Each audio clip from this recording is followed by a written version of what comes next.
I want to welcome Dr. Levit just before Shabbat. And I think it's a very important time for us to share information with our friends, with our community, because people are actually getting pretty scared. We hear about more people getting sick, diagnosed with the coronavirus, the test coming positive, more people turning to hospitals overcrowded, emergency rooms collapsing or whatever is great difficulties. I'm as a board member, one of the hospitals can testify there is a crisis already on the way. Unfortunately, we hear about actually people passing away. We're witnessing deaths. So that time, especially before Shabbos is coming, I'm turning to you as a doctor who I know that nobody knows what to do. People actually turning to you for advice. Well, thank you, Rabbi. This is a very serious time, and I am willing to go, even though this is not my field of expertise, and talk about it, because the key is not whether I will make a fool of myself, but whether I'll be able to share whatever little knowledge I have and improve the well-being of our people, of our community, of our country, and of the world.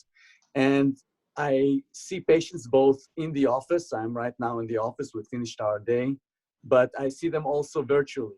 And the mood is not a very happy, not a very positive mood. And this is not conducive to a society that would produce a cure, or a society that now in the 21st century has everything at its hands. I mean, look at how we're talking. You just imagine that. So we're taking it for granted. And now yet we're going back to the treatments of 1918, where quarantine is the only way to really help. Well, there are a couple of things that I wanted to say to our people. First of all, don't worry. Thank you.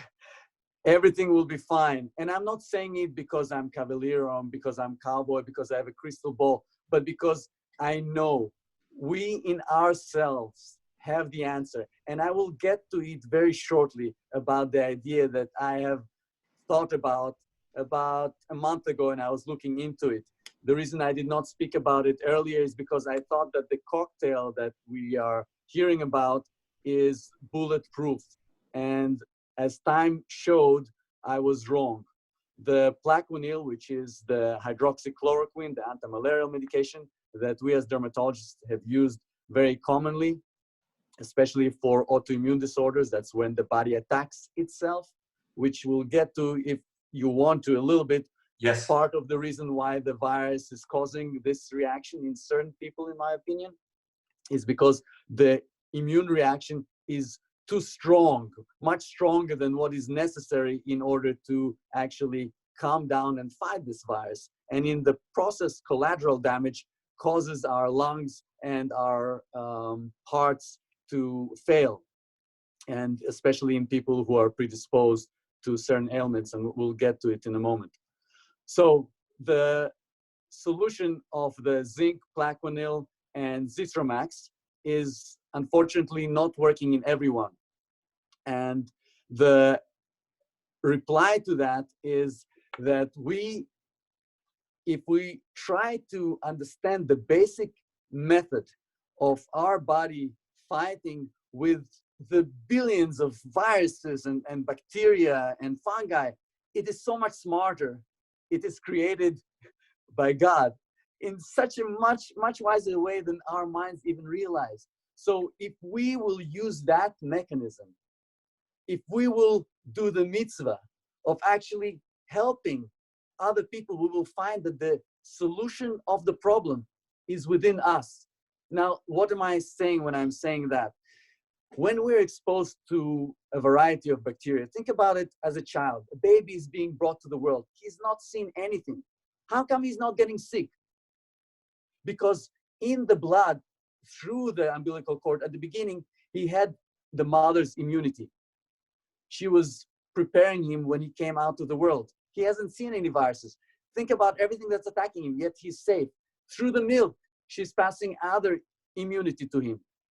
Well, as that bond separates and the immunoglobulins, the antibodies, are not as viable anymore because it lasts for about 3 to 4 weeks in our blood system, we start getting slowly train our police force, which are the T cells. They're located in the thymus, the gland over here that teaches our cells to recognize what is our own, so we don't attack ourselves, and what is foreign. With time, we build those immunoglobulins. And if we're exposed to this virus or bacteria, the body shows that this is actually foreign, but the virus is also very smart. So just like the COVID-19, it has some factors of ourselves. In this situation, it has something that locks in to our cells and looks like one of our receptors. So it binds in, the body's like, oh yeah, of course, here's your easy pass, come straight in, you're invited. Well, not everything is like us. About maybe 50% of it is like us. The other 50% of the outside capsule is not like us, and we can recognize it. And some of it we've been exposed to before, because the COVID-19 is similar, about 50 to 76% of it to the virus that was there before, whether it is to the Middle Eastern airway respiratory syndrome, or whether it is to the original SARS that was discovered in 2002. So if we take our own blood, the plasma, which is become famous through the cosmetic procedures, which I do, the vampire lift, or through the treatment for hair loss, it's called PRP, platelet-rich plasma, or with the treatment of the knees, which has the extra, what they say, the vitamins to reduce the inflammation. Well, that plasma also has immunoglobulins. Those are those tags that are placed on foreign objects so that our police force, when it sees the tags, it says, okay, you are actually an imposter, and takes it into jail and clears it out of our system before it has a chance to wreak havoc. So if we take our blood and donate it, we will be able to get the IV immunoglobulins or subcutaneous immunoglobulins, and then use that as the tags to identify the problem and clear it out of our system. Right now, just one second. I wanted to ask you, do you mean a person who went through illness and already developed an immune system, then this very blood becomes a treasure of immunity for others? Or you think anybody's plasma can have that quality? That's a brilliant question. So this method has been used to treat a disorder called Kawasaki syndrome. They would simply get blood from anyone and they would give it. And I remember it very vividly. There was a child, he was almost going to die. It was 1994 in Albert Einstein Medical School. I was a third or fourth year resident. It was a third year resident. And they gave him the IV immunoglobulin, and the child completely recovered. It was blood from someone else, someone who didn't have Kawasaki syndrome. So you don't have to have the disease. But what I liken to giving this broad spectrum immunoglobulin to is, if you're having an attacker coming in and you have a machine gun, you are shooting based on the voices that you hear. You're not aiming precisely at the assailant. If, on the other hand, you were already exposed to that specific virus, and you take your blood and you concentrate those antibodies, those immunoglobulins against that foreign, then it's like a sniper shooting down. Then it becomes more effective. You have to have still enough bullets. For each bullet needs to match to each virus. The more viral load, the more bullets you need to have. So it's important to have that as well. In which answer we're getting to the universal solution. The answer, as God always tells, is inside you. I have given you the answer long ago. Search inside of you, you'll find it. This is in Confucius. This is with Jesus, Sancti Sancti, my flesh and blood I give you. He died to kind of make us better. The same thing is in us. If we will actually give a little bit of ourselves, we will be able to save the world. Now, the sad thing is that the pricing is what is holding it from being used more easily and covered by insurances. So I've used it for autoimmune disorders, sometimes to remove the autoimmune disorder and cure them. Before, they would have to go on antibiotics, they would have to go on steroids, maybe on some anti-malarials like Plaquenil to get treatment, and they would have to stay on it forever. In this situation, giving them those immunoglobulins, for some reason, they were able to cure it. The diabetes treatment that I've discussed with you, that I've used, this is one of the key features also, because the diabetes is also type 1 diabetes, is caused by a virus, and I've been talking about it for a very long time. There are a lot of disorders that are caused by viruses. There are cancers that are caused by viruses in certain predisposed individuals. By using these immunoglobulins, there is a way that we can ameliorate, not necessarily remove all, but ameliorate many of the disorders. Even Guillain-Barré, a condition where you become paralyzed, your nervous system makes you unable to walk, unable to even breathe. Giving the immunoglobulin saves them. So yes, it will be more effective if you were already sick and gave it, but you don't need that. We don't need to wait for that. We can give it right now. So on a practical level, if a person experiencing symptoms, what do we recommend that person to do? All right, so it depends on their age. So if you look at the statistics from COVID-19, the percentage of generalized deaths is about 4.45% to date. That's based on stuff that I looked up yesterday.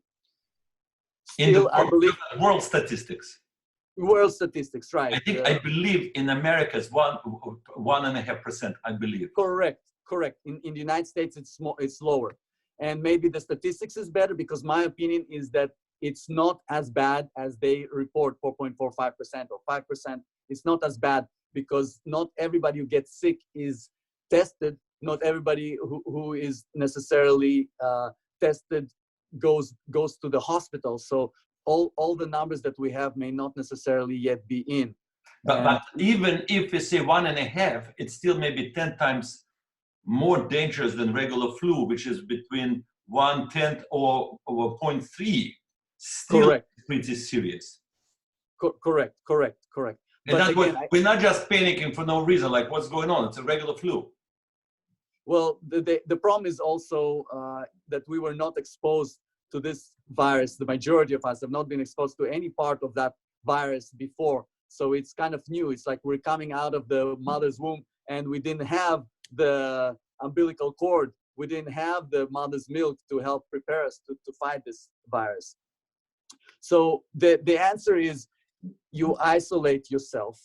You let other people know that you had it. This is not HIV. This is not something that you should hide, even though HIV also is not something you should hide. There is a treatment, but it doesn't have a stigmata that you should be afraid to share with people. It's not your fault that you got that virus. It's not that you didn't wash your hands after you went to the bathroom. Nobody is looking at you badly. You're helping save other people and warn them, because the problem is the incubation period lasts anywhere from 2 to 14 days, and there were cases where it lasted 27 or 29 days. Whether this was a reinfection or this was really the longer incubation period, we don't know. So it's important for you to tell everyone that you've known in the last month, please be careful. You have to be careful anyway.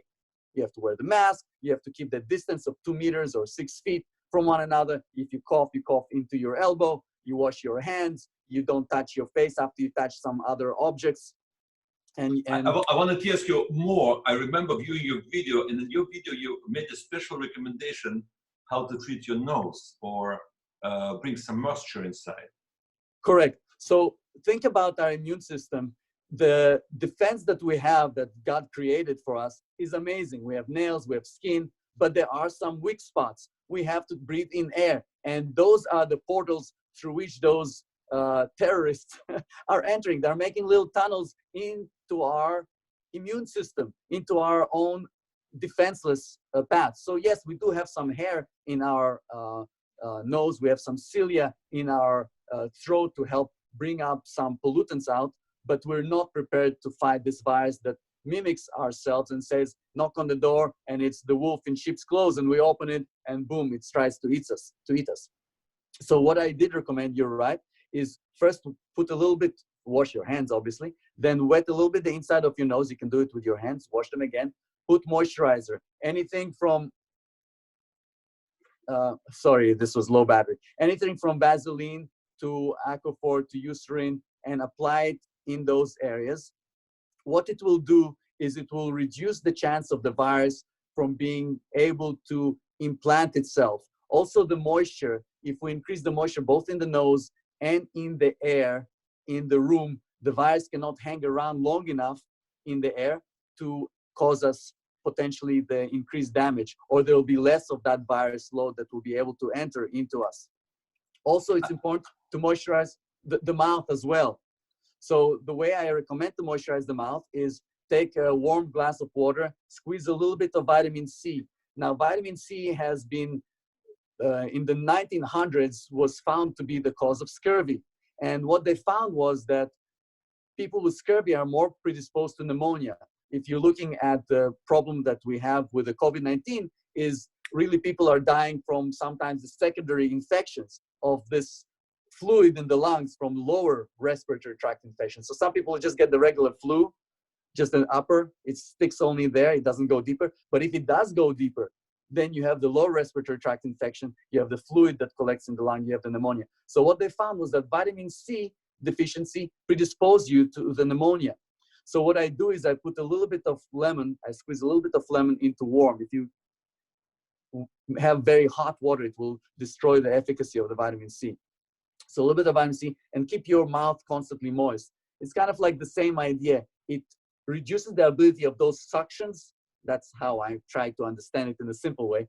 Those suction from settling on your skin. So this virus tumbles down into your, instead of trachea, into your lungs, it's like a water slide, goes into your stomach, where the very strong acid makes it less dangerous. And so it eventually comes out of our alimentary canal. And obviously we wipe and wash our hands when we're doing that, so we're not gonna pass it on. So in the nose, in the mouth, and in the air. The air, the CDC found that so that the virus is not gonna be able to hang around for 2 to 3 hours, you need to increase the moisture in the air. If you increase the moisture in the air, the virus will fall, and its capsid, its envelope, you can say its space shuttle with which it goes and it tries to knock on our doors in the ship's clothes, is unavailable, and it becomes harmless, or it's unable to hang around. So if, let's say, you pass through the area where someone previously coughed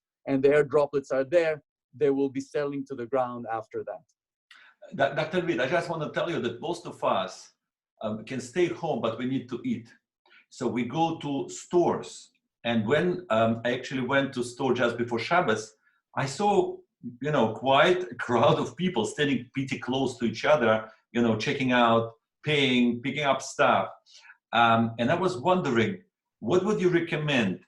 Maybe it's not so dangerous to stay in proximity of people, especially if they don't cough. Or we still need to try, order it online, order it by the phone, on the phone, or entering the store and being surrounded by people. Does it present danger? So it's an excellent question. I think I would wear a mask.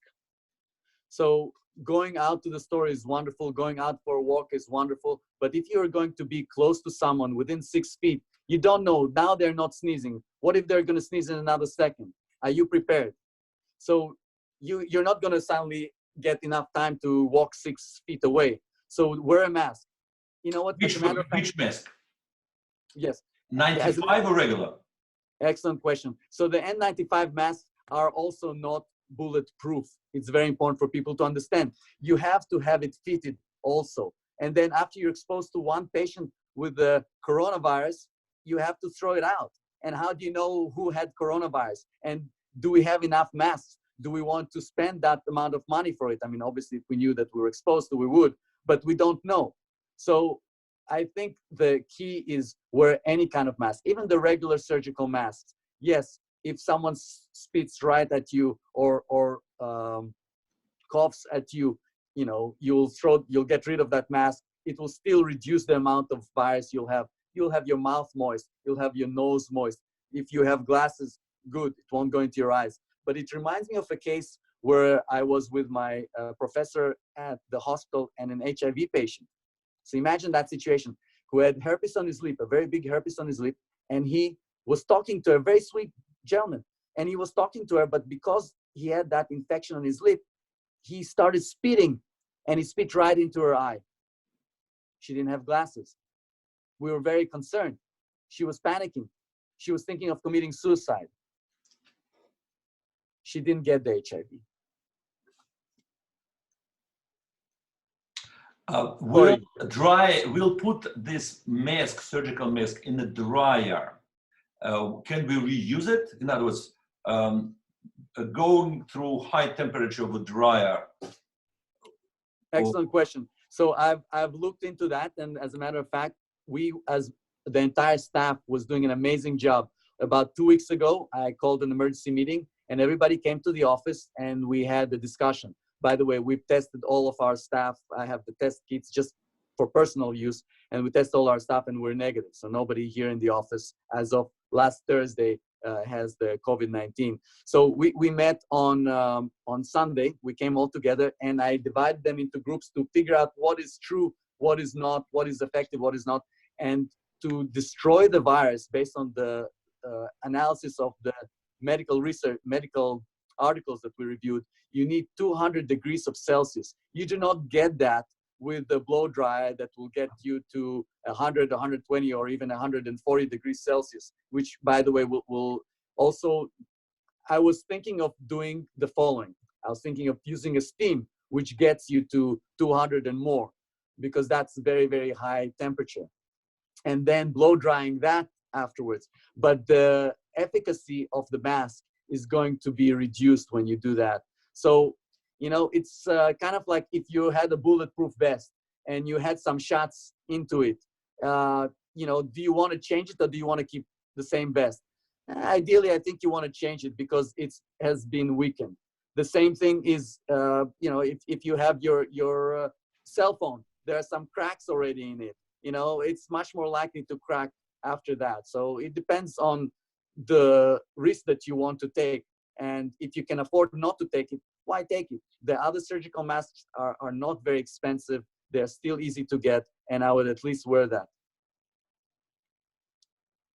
Amazing, amazing, yes. And when people buy, you know, bring their bags, or they receive deliveries, or actually the cell phones, theoretically, everything may be contaminated. So when someone delivers you a package of food, or you bring the package of food from the store, and you actually bring fruits, vegetables, or boxes of milk, whatever it is, all this, should you treat it like a biohazard in some way? That's an excellent question. So if all of us would treat everything as a biohazard, will be better. So if the person who brings it wears gloves and actually washes even the gloves, sanitizes them with a Purell or other 70% or more alcohol sanitizer, not the hands, it doesn't have to traumatize hands, just the gloves themselves, then you are able to be less concerned. So I think it is a civic duty for us. It's similar to the rabbi saying, stop kissing the mezuzah. Well, you know what? If each and every one of us would clean the mezuzah, then kiss it, then clean the mezuzah again, that's the right thing to do. If after we went to the bathroom, forgive me, I don't want to, yes. to draw the analogy. It's very important. We would clean after ourselves and then clean our hands. Then the remainder of the fluids is not going to be left for someone else to look at it, because you go sometimes to the airports and, you know, the smell hits you before you even went into the bathroom. And then when you go to the bathroom, you try to find a bathroom where you can stand without, you know, getting infected. So this is what we see. Think about all the stuff we don't see. So I think it's an important lesson. It's sad that we have to learn it on our own hide in such a dire situation where our economy, where our life is at risk. But it's hopefully a lesson that we will take with us for the future, not just something that we will remember today and in a month will be yesterday's news and we'll move to the next one, but something that we can move to our kids. So it's not like going to be the Holocaust that people refuted and said it doesn't exist. This was invented because, you know, it wasn't yesterday. It was 10 years ago or 50 or more years ago, and most of those peoples are gone who personally experienced it. It should be something that we should learn. 1918 was not so long ago. We've had SARS not so long ago. This is a worse SARS, and worse things will come if we will not follow simple procedures of civic, infection control. The interesting thing, I'll just say that the interesting thing is people see that and realize it's from the virus and from not washing hands because it affects you fast. We say it's slow because the incubation period takes about 2 weeks sometimes or a month. But I've seen so many cases that I've been talking about where people had a parasite inside their intestine. They were being treated for inflammatory bowel disease. They were being treated for the psoriasis, and the psoriasis was getting worse, where in fact, their body was trying to fight a parasite that was hitting. And why did they get it? Because in the restaurant, someone maybe didn't wash their hands. Maybe they did not wash their hands before they touched that sandwich, but they didn't know that. They don't connect A and B right away because it takes longer period for them to see. These regulations are important for us to take with us, not only at this moment, but for our entire life, and to pass to our children and to pass to generations on. Well, on a practical note, so what do you do with your milk, with your groceries, with your cell phone? Do you want to take some liquid, some alcohol, and actually kind of purify or clean the surfaces? So realizing that it can last there 24 hours, I don't think people need to go that crazy. The person who brought it to you is unlikely to be sick. If he was sick, he would be staying home. And if he's very sick, then probably has a lot of viral particles that he can spread around. If he's not sick, it's probably less so. So, washing everything. I'm talking about milk. Imagine a Yes, store, I know. a grocery store milk standing outside, and you have maybe 1,000 people passing by near this milk. So very likely that one person can cough, or no, you have huge stores where the surfaces can accumulate. Correct. Now virus. think about that. If we're washing our hands, so many things we're touching, but if we poured it into our cup, we put it back there, and then we wash our hands, we're fine. So the point is, before you get that milk, or before you get that fruit, or whatever it is that you do, you first wash your hands. You pour it, you put it back, you wash your hands, and you go sit down and you eat. You're fine. You want to wash all the products that you have, like a Passover cleaning, that is fine. You can go and do that as well. But it does not remove your need and your kids' need to go ahead and still follow normal infection control. You went to the bathroom, you wash your hands. You touch something that is, whether mezuzah or whether it's the milk, wash your hands. And then moisturize them, very important, because you'll have cracks on your skin and the virus will be able to hang and hide inside there, and you'll be passing it to someone else. But especially when you come from outside and you come to your home, your hands may carry viruses. So probably before doing anything into your home, first thing, you wash your hands. I'm talking about our current situation. Of course. I'm thinking too much. No, you're 100% correct. When I walk home, my wife is like the police officer. She's like, no touching anybody. Where's your shoes? Change the clothes. And I actually steam. So if I get dressed like that instead of the scrubs, because my wife is like, why are you dressing so nicely? I said, you know why I'm dressing so nicely? I'm dressing for my patients. Yes. They need to have a positive attitude. It's the smile that you have. There is a beautiful song that was written for a movie that is called Life is Beautiful. And Can you please sing it for us? Sing it. I'm not the singer. Why not? I know you're a great singer. Why not? We'll sing it together. Before Shabbos. Okay, please. Let's Before Shabbos. Yes. So, smile without a reason why. And it says, smile as if you were a child. Smile no matter what they tell you. I forget the words. No matter what they say, because life is beautiful that way. And the key to that is that it is very, very true. If you smile, the world will smile back at you. And that's another song that we know.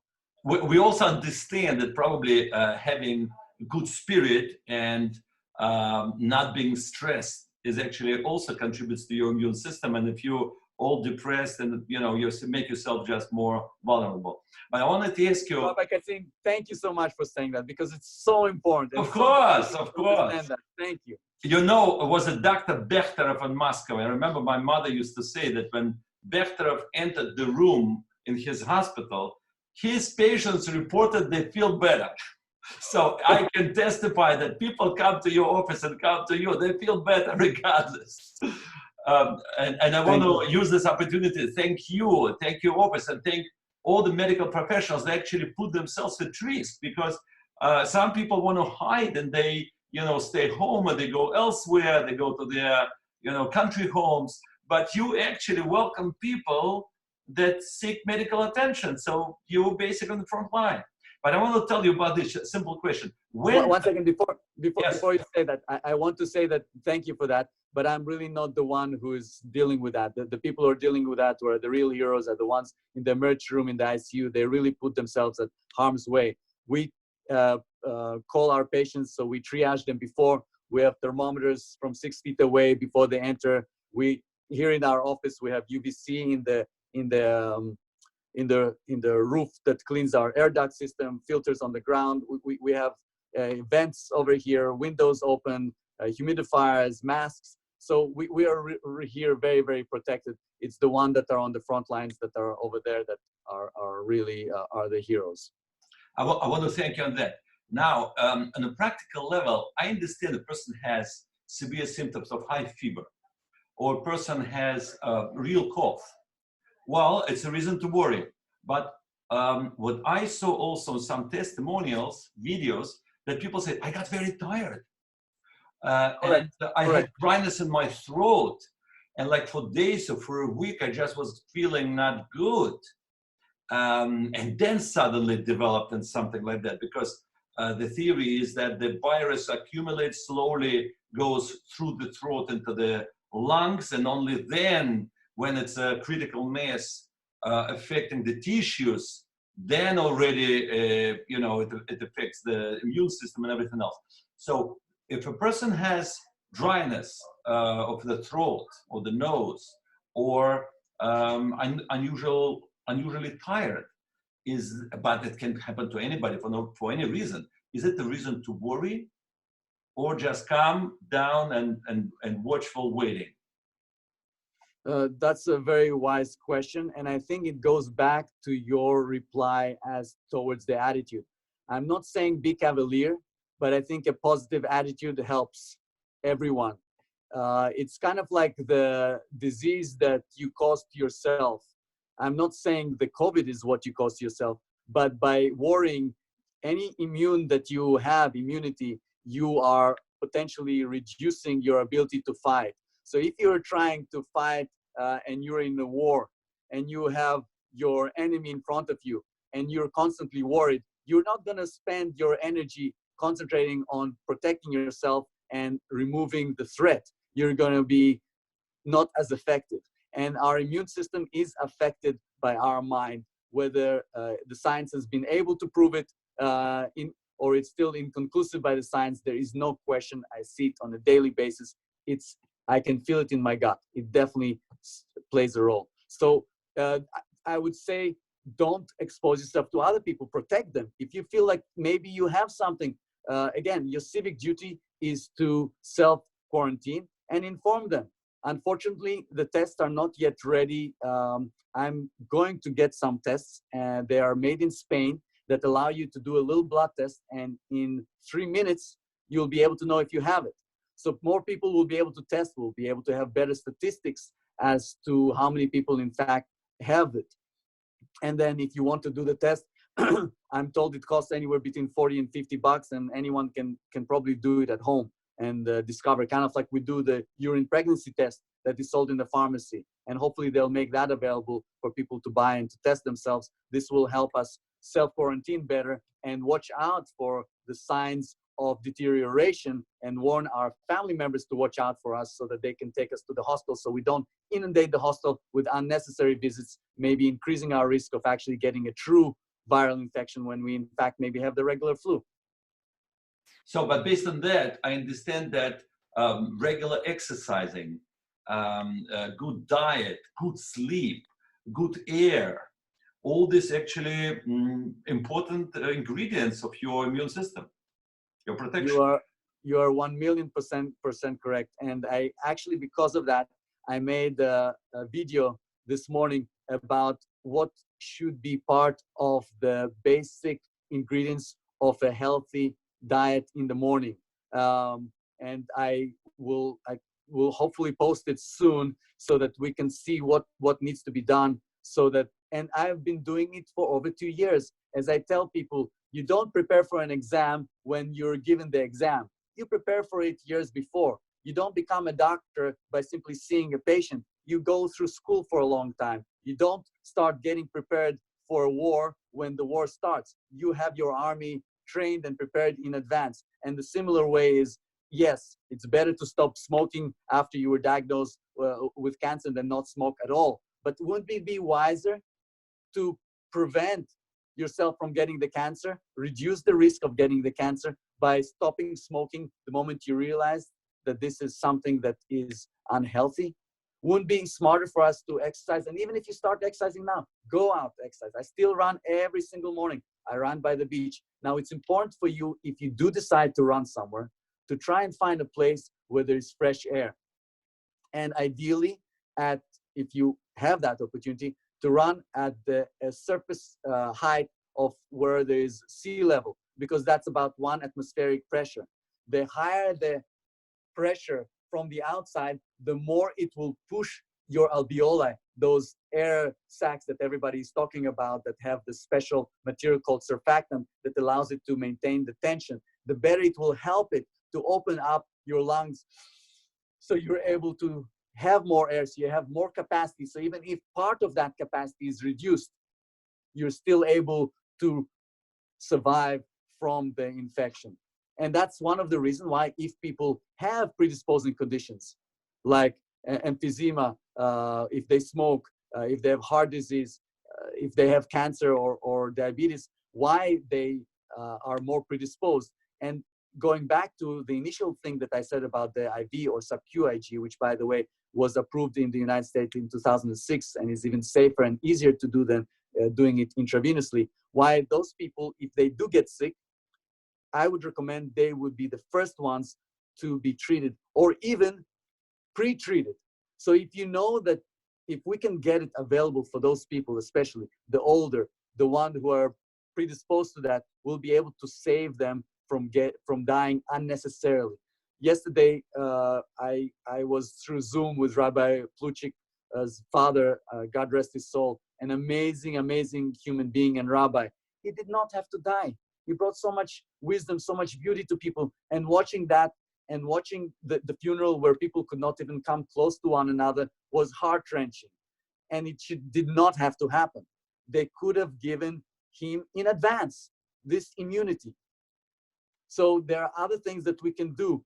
The method that Edward Jenner used to immunize his patient from smallpox, the first immunization, that's why vaccine is called vaccine, because it comes from the cowpox, variola vacciniformis, because that's the name of the virus from the cow.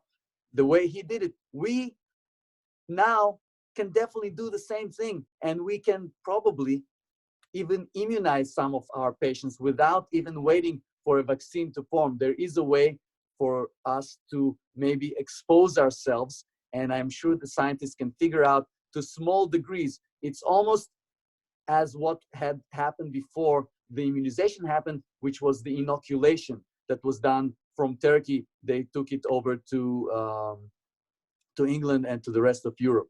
So there are other ways we can try and avoid it. I'm sorry I'm going back into this scientific thing. It's just something so close to my heart, and it hurts me that we're not utilizing it, that I just had to get it off my chest.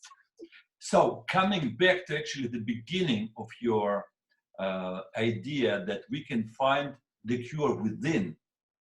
And actually in the Torah itself, it says, you will find the Torah, the spirituality, the repentance. It's not as far as you think. It's not Bashamayim. It's not in heavens. It's not Mever Leyam. It's not somewhere overseas. It's in your own heart. It's inside you. It's in your mouth and in your heart. So this idea of finding something within is a very Jewish spiritual idea. But I didn't understand how can we, either as patients or if doctors are listening to you or to our interview now, practically, what does it mean? How it can be applied? So IVIG is available right now. You can get it from the pharmacy. We use it for a variety of disorders. I've prescribed it. It has to be prescribed by a physician. And I've sent it to a few of my friends who are heads of emergency rooms. And I sent it to Israel. Some of my colleagues who are chairman of dermatology there, Abraham Zlatogorsky in Jerusalem, in Hadassah Yerushalayim, and to some other physicians over there. The idea is you simply write the prescription and you don't wait for them to deteriorate. They have that sickness, they have the predisposing factors. I want them to get right away this injection, and they can get it in their house. They don't have to be on the respirator. They don't have to be admitted. You can inject it subcutaneously, and you don't have to, although it's preferable, you don't have to wait for a person who had the disease to donate his blood, to check his blood, to concentrate his blood, to be able to afterwards analyze whether this blood can be given, then to find who should be getting it, because it's not enough to give to everybody whose life is more important than other life. No, you can give right now this IVIG. Yes, it is not the sniper shot, but it is still the bullets that will help reduce the offending agent. This is crucially important, and I want to understand it is not for us, patients or people, to go and ask or request this over-the-counter medication. This is not something that will be given. So basically, currently, you are turning to the medical community, correct? Yes. And to doctors. And to the president, because it's I respect him very much. He's a doer, Trump, and he, in his power, can actually make sure that this will become available. It is available. I will go to a blood drawing place to give my blood so they can take my immunoglobulins and give it to others. If each and every one of us, like we said, the answer is within us. And I was speaking to my friend, Elliot Samuels. He's a lovely gentleman. He has a company in Switzerland. And he was telling me, this is exactly how I feel. Can we do a grassroots effort? Can we get people together to donate their blood and concentrate those immunoglobulins and give each and every one this immunity concentrated, kind of like people have hair, but they want more hair. They get it concentrated and they get it injected to their scalp, and make the price more easily accessible. Because right now in the United States, even though we are the supporters of over 50% of the world's IVIG, here in the US, a dosage for me would cost around $7,000 at cost level to the pharmacist, not what they would charge me. For the pharmacist, that's what it costs. In Russia, for example, it would cost $700, the same amount. In England, it would cost 1,200 pounds, the same dosage. And that's me just going and checking prices. So if we are sending it to them and we're making money on that, imagine how much cheaper it can be. So once again, what would you like to recommend doctors to consider it, and patients at current stage, let's say patients at risk, should they discuss it with their healthcare providers already at this point? I definitely recommend they discuss it with their healthcare providers. I know it will help. Even if this is not from someone who was sick, it will boost their immune system and will help reduce their likelihood of dying from the disease and will speed up their recovery. There is no doubt in my mind as of this information that I'm sharing. So if someone who is, let's say, 8 years old and he's sick and he's not feeling well, he can be tested for the COVID-19. The test could be done within 24 hours or even now within 3 minutes. And if he's positive, don't wait for him to deteriorate, because the moment they deteriorate, it's boom, it's fast. There's no return. Just like we did with the Kawasaki disease. We didn't wait for them to develop the aortic aneurysm, those ballooning of their blood vessels that will cause them to die from rupture of their vessels. We gave it to them in advance because we know what will happen with them. They're predisposed to that. The same thing we should do with those people. We should not have had Rabbi Pluchik's father die. And hopefully his death would not have been in vain, because people will realize that they should, in advance, do it, because apparently he came to the hospital, if I understood it correctly, and that same day he died. So even if they would have given him the IVIG when he came in, his oxygen saturation was already in the 80s. So it was already low when he came in. He started studying the Torah, positive attitude. his oxygen saturation improved by about 10%, but then it went back down and it deteriorated again. So the issue is, if we give it in time before we get to that critical moment, yes, you want to be sure, give them the Plaquenil, give them the Zinc, give them the Zithromax, give them that cocktail. The issue is not that there is one bullet. The issue is that we need to cover all the bases, because our goal is not whose treatment is right. Our goal is get the person, save the life, and it's the safest thing that there is IVIG. It's actually one of the essential medications that is designed as an essential medication by the WHO, the World Health Organization. So does it mean, again, if a person goes to a doctor and the doctor writes him a prescription, that he will have to pay to pharmacy $7,000 currently? Depends on his weight, it could be more. So that's why I am appealing to the physicians who have contact with the legislation. Our economy will be saved if we will both immunize and give some prevention by sharing the concentrated IV immunoglobulin with the high-risk population. And the rest of us will be less likely to be affected unless we have lung or other predisposing conditions. So once again, I want to thank you for this amazing information, which I hope it will save many lives. And I want to reiterate that you are a professor of Columbia Presbyterian Hospital.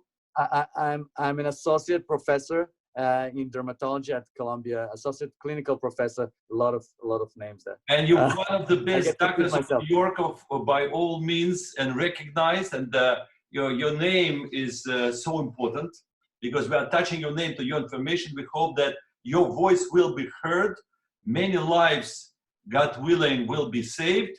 I want to thank you. I want to wish you and your family a wonderful Shabbat Shalom, and to send, I believe, message of hope to our community and to our country.